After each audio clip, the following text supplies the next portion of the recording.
are you really with it? And do you know what palm oil is? Because it's apparently in so many consumer goods that we have. And after decades of voluntary measures that have basically failed to halt deforestation, it is argued by the EU, they are pioneering new regulation in a bid to reduce its role in the destruction of forests. Someone's not too happy about that. Jason Reed, head of Young Voices UK, welcome. Good to see you.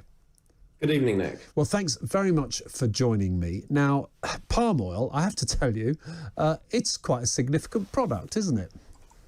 It's extremely significant. It's one of those products that we don't really hear about, but is in absolutely everything. It's used in food, it's used in chocolate, in cake, it's used in toiletries, it's in deodorant, it's in soap, because it's one of those base oils that's used to make a huge amount of products that we rely on. And it does cause a huge amount of deforestation because we use a lot of it.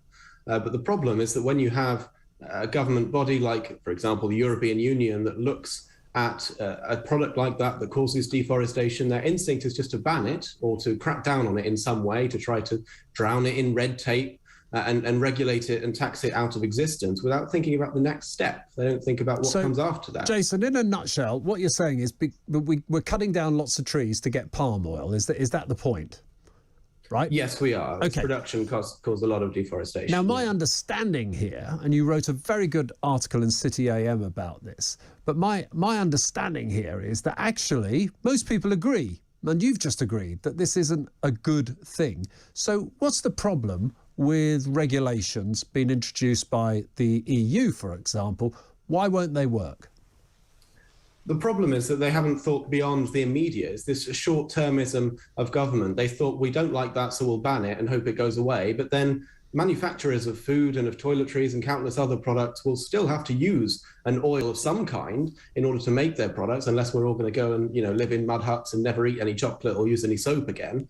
So assuming that we're going to maintain our lifestyle and the supermarket shelves are still going to be stocked, there will still have to be oils being used, which means that manufacturers will then have to use other oils, which are even less efficient than palm oil. Palm oil is used in such huge quantities because it's the most efficient in terms of the amount of land. So we'd be cutting something else down just to replace the palm oil. Is that what you're saying? We'd be cutting down even more trees because you'd have to use a huge amount more land to get the same amount of oil to make the same amount of product. And so the government's the European Union is leading the way on this as a result of the COP26 commitment that was made, but governments all around the world are becoming more and more friendly towards this idea of just banning palm oil or cracking down on it, import bans and so on, without thinking about what that's going to do. And of course, in addition to everything else, that will just make things more expensive for us in the shops because it now costs more to make products that we all buy. Well, Jason, we're getting used to government's initiatives of all types, but particularly green ones, putting up the cost of living. I get that. But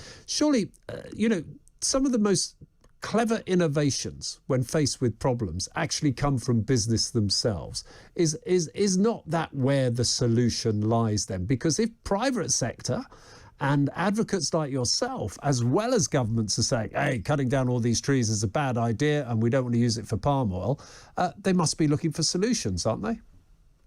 I believe there is a huge amount of innovation going on in this industry as a result of all the political pressure and other pressure that's being put on it. But then the responsibility falls on the manufacturers, on the people who make food products and toiletries and so on, to then switch to the slightly more environmentally friendly versions of the product which are being developed. But that's not happening at the moment, and the government should be focusing its attention there. That would make a lot of sense. The problem is instead you've just got these blanket bans, these sweeping regulations that haven't been properly thought through, because when the government tries to deal with these kinds of issues, you always get short-termism. They're more concerned with being seen to take action than actually achieving the end result. The agreement that they came to at COP26 was to end deforestation by 2030.